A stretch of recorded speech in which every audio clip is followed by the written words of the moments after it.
골든타임이란 화재가 나거나 환자가 발생했을 경우 최초 5분 이내에 현장에 도착하는 재난에 대응 시간인 것입니다. 실제로 심정지 발생 후 4, 5분 이내가 골든타임이라고 합니다. 내추럴은 4시간 30분이 골든타임이라고 합니다. 또 사고 후 중증 환자는 1시간 내에 수술하면 33%는 살 수 있다고 합니다. 이러한 골든타임 안에 치료를 받으면 회복 가능성을 높일 수가 있습니다. 선박이 전복당했을 시 선체 내부 구조에 따라서 공기가 갇히는 그 상태를 에어포켓이라고 합니다. 마치 물동이에 바가지를 엎어 놓으면은 그 바가지 안에 공기가 차 있는 것 같은 그런 현상입니다. 큰 에어포켓이 형성이 되면은 배 안에 갇힌 생존자가 구조대가 올 때까지 버틸 수 있는 시간이 만들어지는데 상황에 따라서 3일, 일주일, 그리고 열흘 정도도 견딜 수 있습니다. 그런데 구조대가 빨리 오지 않으면은 그 에어포켓 속에 있는 공기를 다 마셔버리면은 이산화탄소가 가득 차게 되어져서 그래서 생명이 위험하게 되어집니다.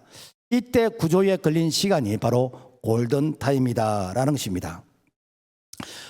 이처럼 골든타임은 화재나 환자 그리고 조난 사고에 신속히 대응하는 최소한의 빠른 시간입니다. 자, 그래서 이 골든타임은 우리가 재난이나 화재에만 적용되는 것이 아니고 우리의 신앙생활에도 골든타임이 있다라는 것입니다. 첫째, 구원의 골든타임이 있습니다. 이 구원에도 골든타임을 놓치게 되어지면은 내가 구원받아야 될 그 때와 시기를 놓치게 되는 것입니다. 로마서 13장 11절 또한 너희가 이 시기를 알거니와 자다가 깰 때가 벌써 되었으니 이는 이제 우리의 구원이 처음 믿을 때보다 가까웠습니다.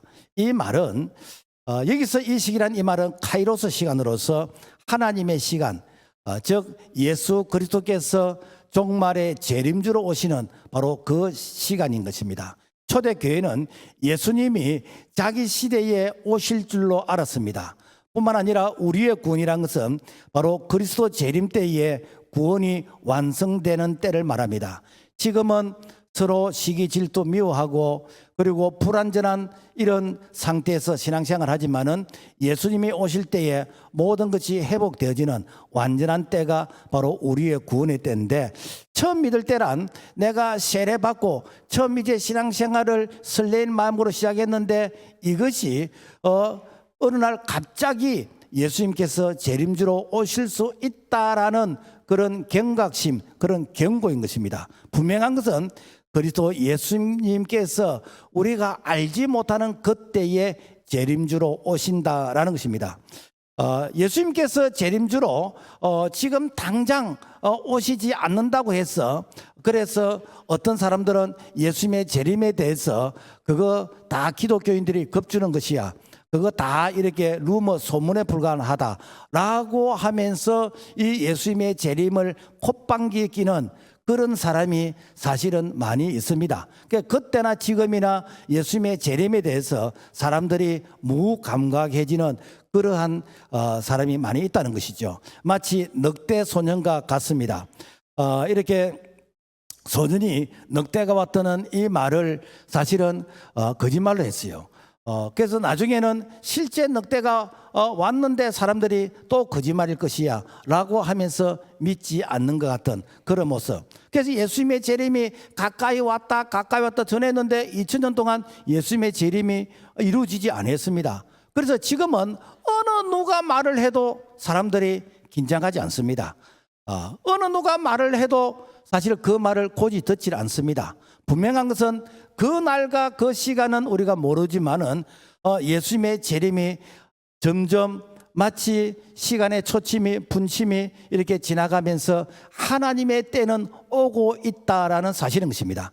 그러므로 우리가 긴장의 끈을 늦추지 말고 우리가 이 종말이라는 것은 역사적인 종말이 있고 개인적인 종말이 있습니다.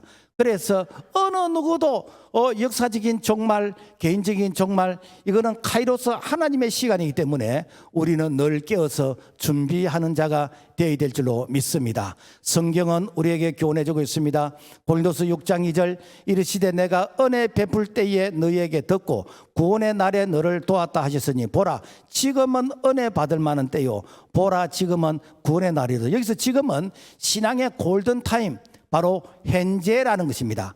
과거는 이미 흘러간 시간, 우리가 붙잡을 수 없고 미래는 예측할 수 없는 시간이기 때문에 우리가 장담할 수 없습니다. 그러나 현재의 이 시간은 나의 시간이기 때문에 바로 이 시간이 하나님이 내게 주신 은혜의 골든타임이다라는 것입니다. 그래서 지금이 은혜 받을 만한 때라는 것이죠. 은혜는 카이로스, 자격 없는 자에게 거저 주시는 하나님의 선물입니다. 은혜가 항상 주어지는 게 아니고 은혜는 지금 내가 지금 은혜를 받지 못하면은 지금이라는 이 시간은 다시 과거로 가버리기 때문에 우리가 은혜 받는 지금을 늘 우리가 붙잡아야 된다라는 것입니다. 오늘 우리가 읽었던 이 성경 본문의 이 말씀의 배경은 성 어거스틴이 4세기 이 어거스틴은 위대한 신학자였고 목회자였고 당시 기독교 교회를 집필한 그런 지도자였습니다.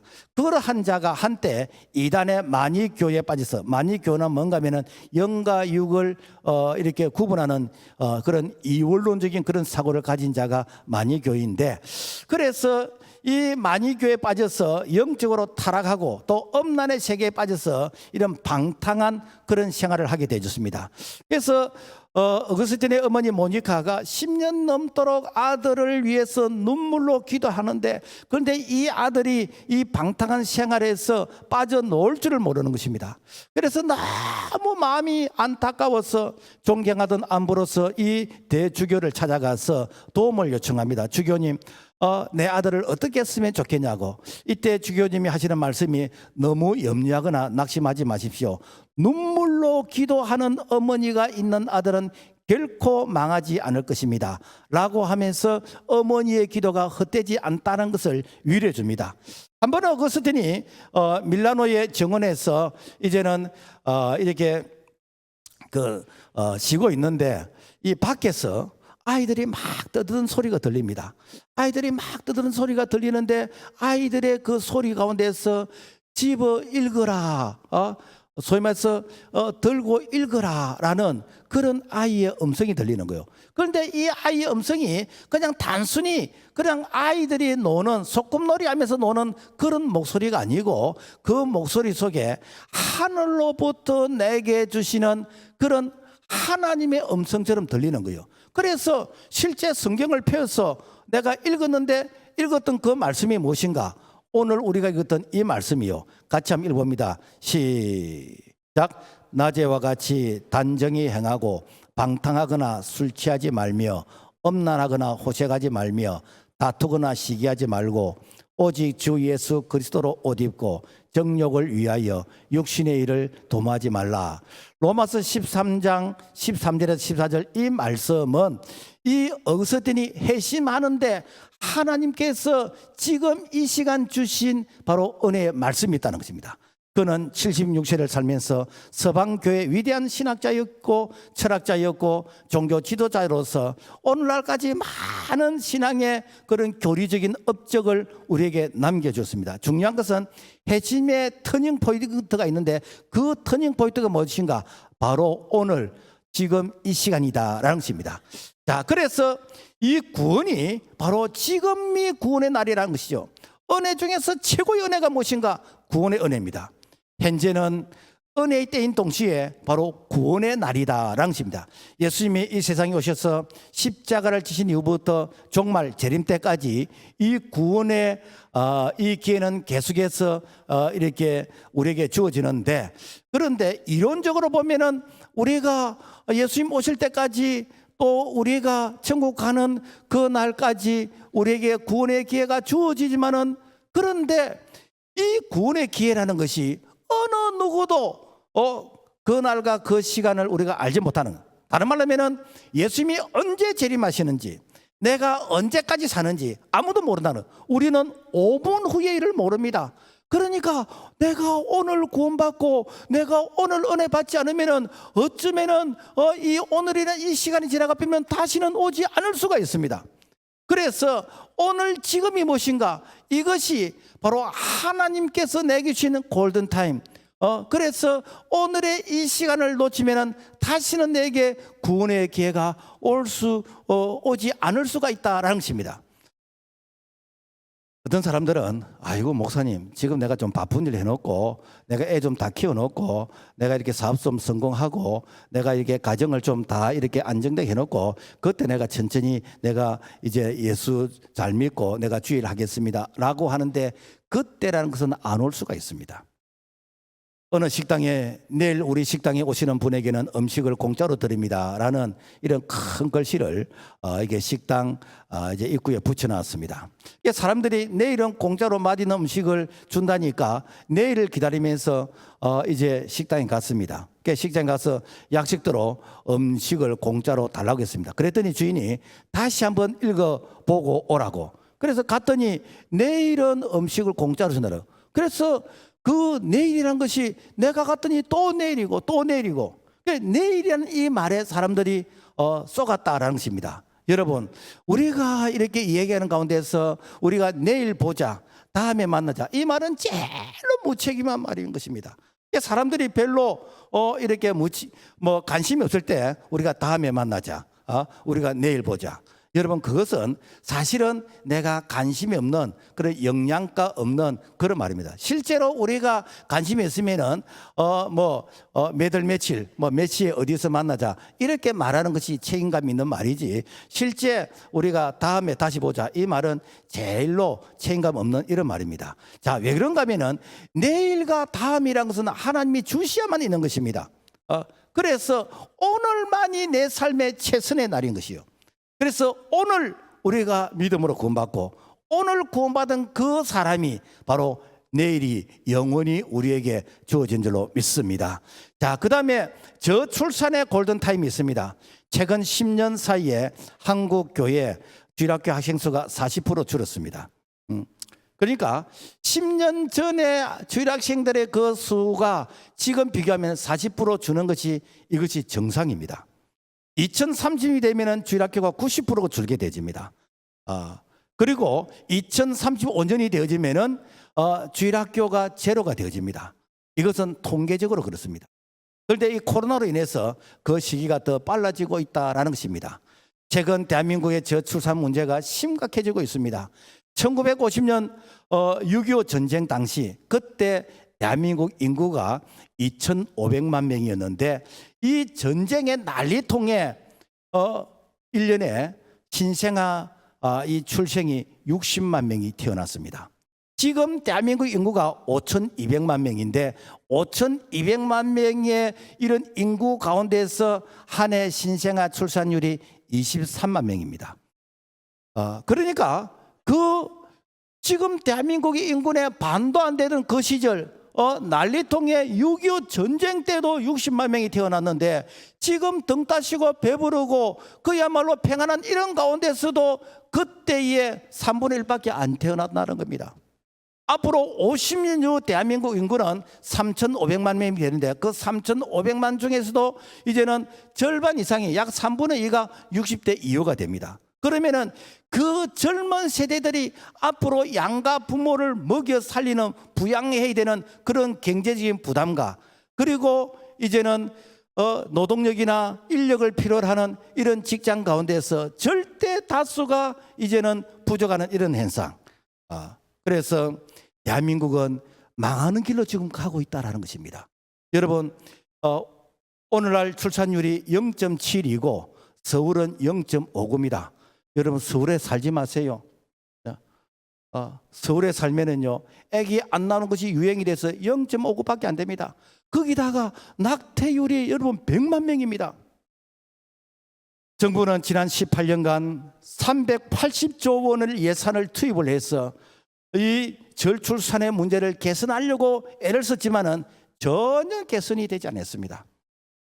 이 출산의 반등의 골든타임이 지금 5년인데 이 5년 사이에 이 문제를 해결하지 않으면 대한민국은 희망이 없는 나라로 그야말로 이렇게 절벽을 향해서 달려가는 그런 입장입니다. 그래서 영국의 오스포드 대학의 인구 문제 연구소 데이비드 콜먼 교수가 한국이 지구상에서 사라지는 최초의 나라가 될 것이라고 이렇게 예측을 했습니다. 여러분, 대한민국은 사형수에도 인권을 줍니다. 사형수도 생명을 존중한다는 그런 의미로서 사형제도가 있지만은 실제로 사형을 시키지 않은 지가 27년간 실제 사형을 안 시켰대요. 그리고 우리나라에는 이 개가 반려견, 즉 가족이라 해서 그래서 이 개를 죽이면은 3천만 원 이하의 벌금을 물게 되어지고 3년 이하의 감옥에 들어가게 되어집니다. 여러분요, 개가 사람보다 더 귀중한 시대를 살고 있습니다. 왜 그런가? 국회의원이 태아를 죽여도 죄가 아니라면서 태아를 죽이는 법을 만들었습니다. 한 해에 공식 비공식으로 낙태가 100만 명이 넘습니다. 이것만 살려도 인구 절벽을 해결할 수 있습니다. 여러분, 태아는 인권이 없습니까? 태아는 생명이 아닙니까? 태아가 사형수보다도 못합니까? 태아가 개보다도 못합니까? 안타까운 것은 이런 법을 발의한 자가 하나같이 평소에 인권을 외치는 자편량의 그런 국회의원들이 그렇게 하는 거예요. 나는 이런 분들에게 물어보고 싶어요. 이름도 제가 알겠는데 당신의 자녀 손주를 이렇게 하고 싶냐는 거예요. 내 자녀는 그렇게 하면 안 되는데 남의 자녀는 그렇게 해도 된다고 법을 발의하고 그리고 법을 제정하는 국회의원들, 나는 제 정신이 아니라고 봅니다. 엄중한 위기 앞에 한국교회는 다음 시대를 향한 이 골든타임을 놓치면 안 됩니다. 여러분, 동성애자가 아기를 낳을 수 있습니까? 스님이 아기를 낳을 수 있어요? 신부님이 아기를 낳을 수 있고 이렇게 수녀님이 아기를 낳을 수 있습니까? 여러분, 아기를 낳을 수 있는 이렇게 메시지를 강조할 수 있는 것은 기독교가 유일한 희망입니다. 무엇보다도 가장 시급한 문제는 역대 최저의 이 출산율을 올리는 이런 프로그램, 이런 대책을 강구하지 않으면은 여러분, 다음이라는 그 시기에는 여러분요, 대한민국 그야말로 다음 세대가 받쳐주지 않는 그런 위기를 우리가 맞이할 수 있다는 것입니다. 그래서 한국 교회가 이런 문제에 대해서 참 이렇게 세미나도 하면서 교회가 일에 책임을 지겠다고, 그래서 신생아를 돌보고 아동 돌봄을 교회가 있는 시설을 가지고 이런 부분을 활용하겠다고, 이렇게 하면은 국가 예산의 10분의 1밖에 들지 않습니다. 그런데 교회이기 때문에 안 된다는 거예요. 종교차별금지법 때문에, 교회 때문에 안 된다는 것이요. 여러분, 국가의 운명을 교회가 돕겠다는데 교회이기 때문에 안 되겠다는 것입니다. 우리 교회에서 다자녀 가정, 이 가정, 다자녀라는 게 요즘은 2명이면 다자녀래요. 그런데 다자녀의 그런 기준이 없습니다만은 어쨌든 정말 자녀를 낳아서 이 자녀를 키우는데 참 이렇게 어려움이 있고 양육하는데 어려움이 있다라고 할 때 우리 교회 자녀는 우리 교회가 키워야 될 줄로 믿습니다. 그래서 우리 교회 자녀만큼은 적어도 이 자녀 때문에 이렇게 참 그 어려움을 겪는 그런 일은 없어야 되겠다. 그래서 자녀들에게 참 분유값도 좀 지원하고 기저귀 값도 좀 지원을 하고 그다음에 학비도 지원하고, 우리 교회는 우리 교회 공동체가 키워야 되기 때문에, 그래서 오늘부터 여러분 이 자녀 다시 이렇게 용기를 내기를 부탁을 드립니다. 자녀 출산은 하나님의 창조 섭리이고 기독교 문화적인 사명인 것입니다. 창세기 1장 28절 같이 한번 읽어봅니다. 시작. 하나님이 그들에게 복을 주시며 하나님이 그들에게 이르시되 생육하고 번성하여 땅에 충만하라. 땅을 정복하라. 바다의 물고기와 하늘의 새와 땅에 움직이는 모든 생물을 다스리라 하시니라. 무엇인가? 우리 하나님께서 사람을 창조하시면서 생육, 번성, 충만, 정복, 다스리라. 이게 하나님이 우리에게 주시는 사명인 것입니다. 그래서 자녀를, 하나님의 자녀, 믿음의 자녀, 이런 자녀를 많이 낳아서 이 땅에 하나님의 나라를 건설하고 하나님의 백성들이 이 땅을 통치 다스리는 것, 이것이 무엇인가? 이게 하나님의 뜻이에요. 그래서 시편 127편 3절과 4절의 말씀 보면은 보라, 자식들은 여호와의 기업이요 태의 열매는 그의 상급이로다. 젊은 자의 자식은 장사의 수중에 화살 같으니 이것이 그의 화살통에 가득한 자는 복되도다. 여러분, 우리 하나님도 기업을 하십니다. 하나님의 기업은 무엇인가? 하나님의 자녀가 이 땅 위에서 하나님의 말씀으로서 이 땅의 문화와 이 사회를 통치하고 다스리는 이것이 무엇인가? 이것이 바로 하나님의 나라인 것이고, 하나님의 나라를 확장하는 일에 우리가 거룩한 하나님의 이 자녀들을 이렇게 많이 낳아서 그 자녀들이 이 땅을 다스리는 것이요. 뿐만 아니라 우리가 전도하는 건 무엇인가? 하나님의 나라를 이 땅에서 확장시키는 일입니다. 이것이 바로 하나님께서 이 땅에서 기업하시는 것입니다.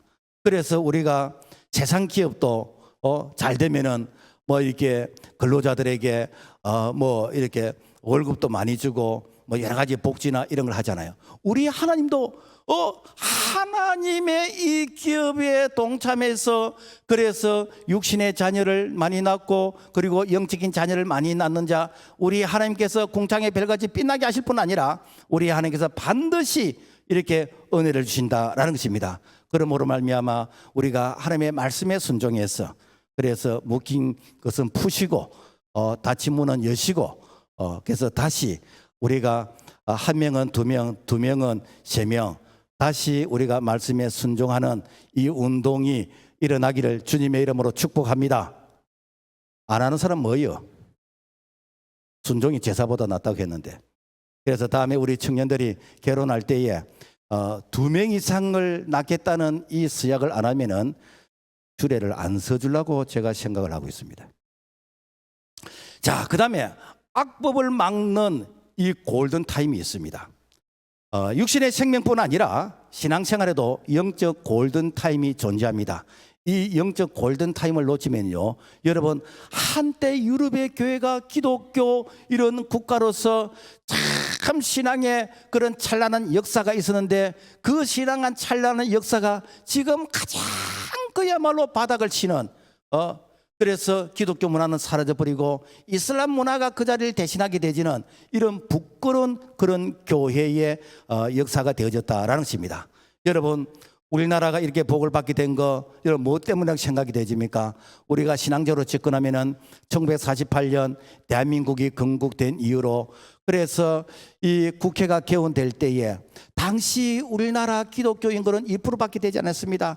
그 2%밖에 되지 않는 그 시대에 국회를 개원할 때에 이훈영 이 국회의원이 이제 기도로서 이렇게 시작하면서, 그래 대한민국은 여러분요 기도로서 출발한 국회인 것입니다. 뿐만 아니라 이승만 이 대통령이 제일 먼저 이렇게 군목 제도를 도입하면서 각 이런 이 학교와 이런 공무원의 신우회를 이렇게 조직하는 것을 이렇게 허락한, 그래서 기독교의 베이스가 깔려 있는 그런 민족이 우리 대한민국이십니다. 그래서 하나님께서 얼마나 기뻐하시고 축복을 하시는지. 그래서 여러분요, 지금 우리가 OECD 국가 중에서 여러분 경제 10위권입니다. 군사 5위입니다. 우리가 유럽을 여행해 보면요, 실제 대한민국만큼 잘 사는 나라가 없어요. 제가 튀르키예, 그리스, 이태리 가봤지만은 실제 여러분요, 우리나라만큼 잘 살고 이렇게 모든 편의 시설이 잘 된 곳이 없습니다. 그런데도 불구하고 대한민국을 향해서 태어나지 말아야 될 나라라 그러고 헬조선이라 그러고, 여러분 어디에서 그런 근거를 가지고 우리나라를 저주합니까? 하나님의 민족을 얼마나 축복하시는지. 그런데 문제는 이 나라를 망하게 하려고 하고 있습니다. 이게 무엇인가? 2024년 7월 18일 대법원 전원 합의체에서 남성 동거 커플에게 직장 건강보험료 피부양자 자격을 인정해 주도록 판결을 했습니다. 남자 두 사람이 서로 좋아하는 거, 돈 가는 거, 이거 자기 자유입니다. 그러나 동성 커플로서 직장 건강보험료를 피부양자 자격으로 인정하는 것은 이것은 명백한 헌법과 법률의 위법 행위인 것입니다. 상위법에 위배되는 것입니다. 일반적으로 이 법이 통과되면요, 2년 안에 그 하위법이 이제는 만들어지게 되어지는데, 그래서 이것을 합법화하는 국회에서 이걸 근거로 해서 이제 모든 법을 밀어붙이는 것이 일반적인 전례다라는 것입니다.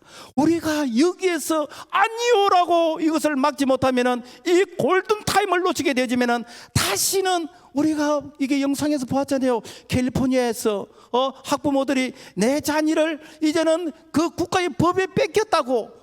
여러분, 부모가 내 자녀에게 너는 앞으로 남자니까 여자하고 결혼해야 돼, 너는 여자니까 남자하고 결혼해야 돼, 요 말을 하면은 아동학대죄로서 여러분 법의 처벌을 받습니다.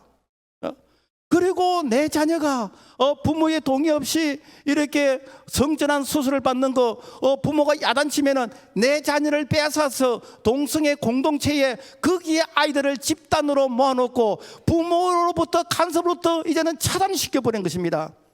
여러분, 이게 전체주의 아닙니까? 이게 공산주의보다 더 무서운 거 아닙니까? 차별금지법이 무엇이지요? 차별금지법은 사람들 사이에 차별을 금지하고 모든 개인이 평등한 권리와 기회를 보장받도록 하는 것, 이것이 목적입니다. 현재 우리나라에는요, 차별금지법이 이렇게 있습니다. 21개 이상 제정이 되어져서, 그래서 개인적으로 차별을 받지 않는 권리가 있습니다. 그래서 남자의 차별, 여자의 차별, 장애자의 차별, 학력의 차별, 이렇게 뭐 종교의 차별, 이런 차별을 받지 않도록 이 법이 다 있습니다. 문제는 뭐인가? 포괄적 차별금지예요. 이 포괄이라는 이 말 속에는 두루뭉실하게 해가지고 이것은 그야말로 남자 여자 외에 사회적 성을 이제는 인정해서 다양한 성을 인정해 주는데, 그래서 다양한 성이 인정이 되지 못되는가? 이제는 그 성을 인정하기 때문에 그 성을 인정하지 않는 사람은 역차별을 당하는 것이요.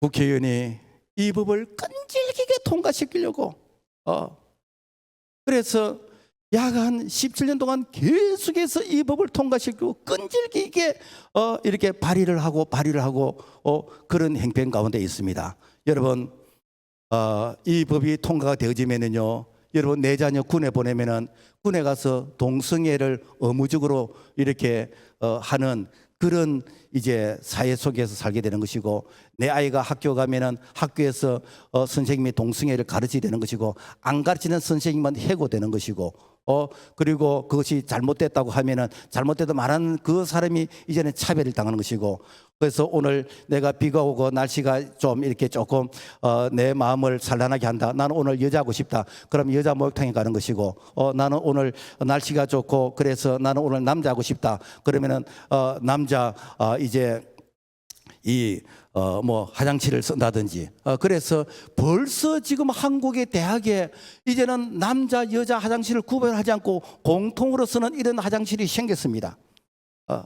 그런데 여러분요, 이렇게 이 반성경적인 이런 법안들이 이제는 이렇게 교회와 말씀과 부딪히는데, 그런데 여러분요, 이슬람의 코란하고는 보호를 시켜놨습니다. 여러분요, 이 법이 통과되어지면은 학교에서 기도 못하고 성경책은 못 가져가고 이 하나님의 말씀 못 읽는데, 그런데 코란의 무슬림은 그들이 따로 기도하고 그들이 먹는 음식을 먹을 수 있고 그들이 코란을 읽을 수 있다는 것입니다.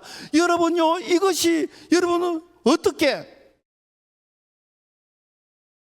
역차별이 아닙니까? 목사가 동성애를 죄라고 설교하면은 한 사람이 고소하면 500만 원 벌금함. 집단으로 10만 명이 소송하면 5천억의 벌금을 내게 됩니다. 그러니까 목사님의 설교를 어떤 자편향의 이런 어떤 이 단체에서 모니터링 해가지고 집단으로 댓글로 이렇게 고발을 해버리면은 목사님이 무슨 수로 5천 원을 이렇게 벌금을 낼 수가 있습니까?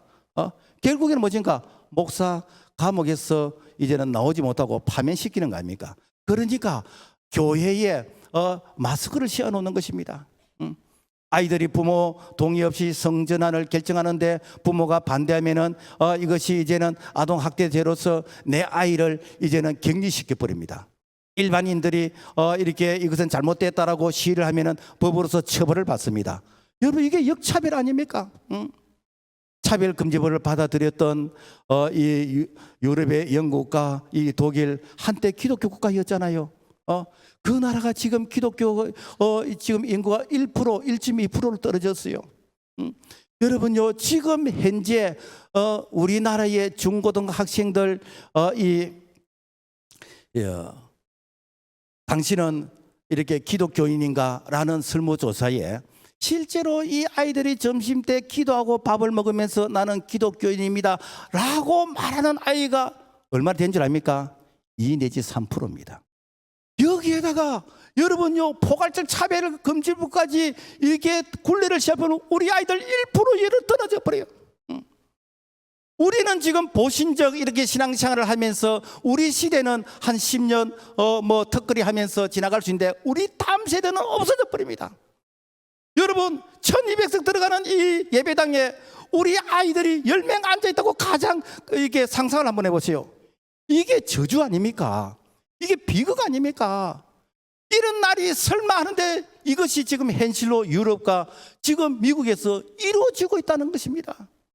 그런데 우리가 이놈의 그런 잣대로 의해서 내가 이렇게 좋아하는 정당, 내가 좋아하는 국회의원이 발의를 했으니까 나는 여기에 참여하면 안 되지. 여러분, 왜 이런 생각을 가지고 있습니까? 우리가 하나님을 믿습니까? 사람을 믿고 있습니까? 우리는 하나님의 말씀이 절대 가치 기준이 되어야 될 줄로 믿습니다. 신앙생활에 골든타임이 있습니다. 범사에 기한이 있고 천하만사에 다 때가 있습니다. 날 때가 있고 죽을 때가 있고 심을 때가 있고 심은 것을 거둘 때가 있습니다. 우리는 결단을 미루시면 안 됩니다. 지금이 은혜의 때이고 지금이 구원의 날이고 지금이 바로 골든타임의 때이다라는 것입니다. 하나님이 요나에게 니느웨 성읍을 향해서 회개를 외치라고 했습니다. 그런데 요나는 니느웨 가고 싶지 않아.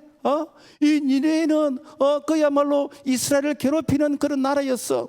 그래서 요나서 1장 2절 보면은 하나님께서 이제 외치러 가는데 자기는 이렇게 니느웨 가고 싶지 않아서 도망갔습니다. 그래서 도망을 가니까 하나님께서 어떻게 합니까? 요나가 탔던 그 배가 풍랑을 만나가지고 그래서 요나가 바닷물에 던지게 되어지고 바닷물에서 큰 물고기 뱃속에 3일 동안 그야말로 이렇게 고생하다가 산전수전 다 겪고 그리고 니느웨에 가서 참 이렇게 마음에 내키지 않는 그런 목소리로 외치는데 좌우를 분辨치 못하는 12만여 명이 구원을 받게 되었다라는 것입니다. 무슨 얘기인가? 내가 순종하지 않는 가운데에서 억지로 순종했다는 것입니다. 그런가 하면 여호수아 군대가 여리고성을 매일 한 바퀴씩 돕니다. 그러면서 마지막 7바퀴를 돌 때 외치라고 할 때 그때 외치라고 했습니다. 그래서 외치라고 할 때 외칠 때에 그 난공불락의 여리고성이 무너졌습니다. 여호수아 6장 10절 이에 백성은 외치고 제사장들은 나팔 불매 백성이 나팔 소리를 들을 때 크게 소리 질러 외치니 성벽이 무너져 내린지라. 여러분, 오늘 우리가 외치란 날에 외쳐야 됩니다. 여러분, 10월 27일 우리가 강화문에 모여서 우리가 기도로서 하나님께 부르짖고 우리가 하나님의 도움을 구하는 이것이 무엇인가? 이것이 외치는 것입니다. 성도는 악을 선으로 이기는 자인 것입니다. 이기는 자가 성도인 것입니다. 요한계시록은 17번 이기는 자라고 했고 이렇게 요한일서는 6번 이기는 자, 그래서 성도는 23번 이기는 자라고 성경에 기록되어 있습니다. 요한계시록 3장 5절 이기는 자는 이와 같이 흰옷을 입을 것이며 내가 그 이름을 생명책에서 결코 지우지 아니하고 그 이름을 내 아버지 아까 그 천사들 앞에서 시인하리라. 여러분, 우리가 믿음이 있다 신앙이 있다는 것을 뭘 통해서 검증할 수 있겠습니까? 우리가 말로서 믿는 자 얼마나 많습니까? 그러나 내가 악에게 지지 않고 선으로 악을 이기는 이 자가 하나님께서 검증하신 자요, 이 자가 생명책에 기록된 자이고 이 자가 하나님과 천사들 앞에서 이렇게 인정받는 자라는 거 아닙니까? 바울은 믿음의 선한 싸움을 싸우라고 했습니다. 디모데후서 6장 12절 믿음의 선한 싸움을 싸우라 영생을 취하라 이를 위하여 너가 부르심을 받았고 많은 정인 앞에서 선한 증언을 하이도다. 여러분요, 우리 그리스도인들은 우리가 이 영적 싸움에서 우리가 선으로서 우리가 기도로서 우리가 하나님을 부르짖으면서 우리가 이기는 이것이 오늘 우리 그리스도인이다라는 것입니다. 그러므로 말미암아 성도는 내가 하나님 앞에서 이렇게 영적 파수꾼이 되어서 내 가정을 지키고 우리 교회를 지키고 이 민족을 지키는 이 사명을 감당해야 됩니다. 여러분요, 싸우지 아니하면, 싸워야 될 때 싸우지 않으면 여러분 이렇게 나만이 망한 것이 아니라 내 때문에 여러분 나라 전체가 여러분 고통을 당하게 됩니다. 사무엘하 11장 1절 보면은 이게 다윗이 싸워야 될 때 자기가 그날만큼은 이렇게 싸우러 나가지 않았어. 그때 말씀해 보면은 그 해가 돌아와 왕들이 출전할 때가 되매 다윗이 요압과 그에게 있는 그의 부하들과 온 이스라엘 군대를 보내니 그들이 암몬 자손을 멸하고 라빠를 에워싸고 다윗은 예루살렘에 그대로 있더라. 무엇인가? 이 다윗이 다른 때는 나를 따르라 하면서 이렇게 싸움에 나가서 그래서 사울이 죽인 자가 1000명이면 다윗이 죽인 자는 10,000명이 되는 그런 정가를 올린다. 오늘은 다윗이 나가고 싶지 않아. 그래서 이 부하들만 보내고 요압 장군만 보내고 자기는 출전하지 않고 늦잠을 자고 일어났어. 그래서 옥상을 거슬리다 보니까 저 멀리서 어떤 여인이 목욕을 하고 있는데 그 여인을 알아보니까 이렇게 신하 우리아의 아내인 거예요. 그래서 그 신하는 전쟁터에서 싸움을 하고 있는데 그 신하의 아내를 이렇게 취하게 되집니다. 여러분, 그 일로 인해서 이 다윗이 자기 그 아들 압살롬이 이제는 아버지의 그런 그 행동을 따라하게 되는 것이고 이것 때문에 나라가 그야말로 엄청난 그런 고통을 겪게 되지는 한 사람의 이런 지도자의 판단과 잘못이 나라 전체가 얼음을 당한다는 것입니다. 어떤 분들은 이런 얘기합니다. 목사님, 저는 기도합니다. 저는 기도하고 있습니다. 기도만 하면 기도도 해야 됩니다. 여러분, 학생들이 기도만 하지 왜 학교 가서 공부합니까? 우리 근로자가 기도만 하면 되지 왜 이렇게 열심히 사업합니까? 우리가 기도하면서 우리가 하나님의 도움을 구해야 되는 거예요. 그래서 우리가 기도하면서 전도하고 기도하면서 봉사하고 우리가 기도하면서 우리가 외치되는 것입니다. 야고보서 2장 26절 영혼 없는 몸이 죽음같이 행함이 없는 믿음은 죽은 것이라고 했습니다. 어촌 마을에 가면은 방파제가 있습니다. 옛날에는 큰 돌들, 바위 같은 이 돌들을 밀어가지고 이 방파제를 만들었는데 그런데 이 돌들로 쌓아놓은 이 방파제가 그냥 뭐 작은 파도에서는 견디는데 큰 태풍이 오거나 큰 풍랑이 일면은 이 돌로 쌓아놨던 이 방파제가 이게 무너져 버립니다. 요즘은 테트라포드라 해가지고 시멘트를 가지고 발이 4개 달린 그런 인공 이제 이 바위를 만들어요. 거기서 무게가 한 20톤 정도 되고 하나 만드는데 한 60만 원 정도 이렇게 든답니다. 그래서 인공 테트라포드를 만들어 가지고 이걸 방파제로서 이렇게 쌓아 놓으면은 어지간해 가지고는 안 무너져요. 여러분, 교회에 거룩한 방파제가 있어야 됩니다. 교회에 이 거룩한 방파제가 무엇인가? 우리 깨어있는 한 사람 한 사람이 테트라포드가 되어서 그래서 밀려오는 이런 성혁명, 밀려오는 이런 악의 세력을 우리가 막아줘야 다음 세대가 여러분요 우리가 건강 가정에서 자랄 수가 있는 것이고 다음 세대가 이렇게 예배를 드릴 수가 있는 것이고 우리 대한민국이 주님 오시는 그날까지 계속해서 이렇게 은혜를 받을 수 있는 그런 제사장의 민족과 국가가 될 수 있다라는 것입니다. 그래서 우리가 거룩한 방파제가 되어서 그래서 우리 교회에서 새벽에 금요일 철학 기도하기 전에 9시부터 SOS 기도팀들이 기도하는 거 정말 귀한 분들입니다. 매일 저녁 이렇게 셀별로 돌아가면서 이렇게 기도하는 거 기도 정말 귀한 분들입니다. 이게 테트라포드입니다. 금요철학 때 기도하는 거 이게 여러분요 이렇게 교회와 민족을 이렇게 보호하고 있는 테트라포드인 것입니다. 최근에 경남도의회에서 경남마을 교육 공동체 이 지원 내용 중에서 이념적인 그런 교육을 하는 그런 내용들이 있습니다. 그래서 1년에 120억을 지원하는데 이것이 잘못되었다. 그래서 이 지원을 끊어야 이제 그런 교육을 못할 거 아닙니까?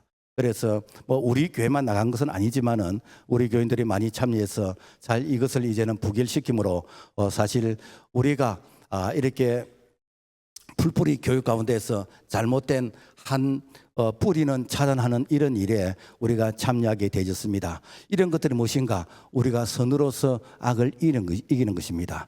말씀을 맺겠습니다. 범사의 때가 있습니다.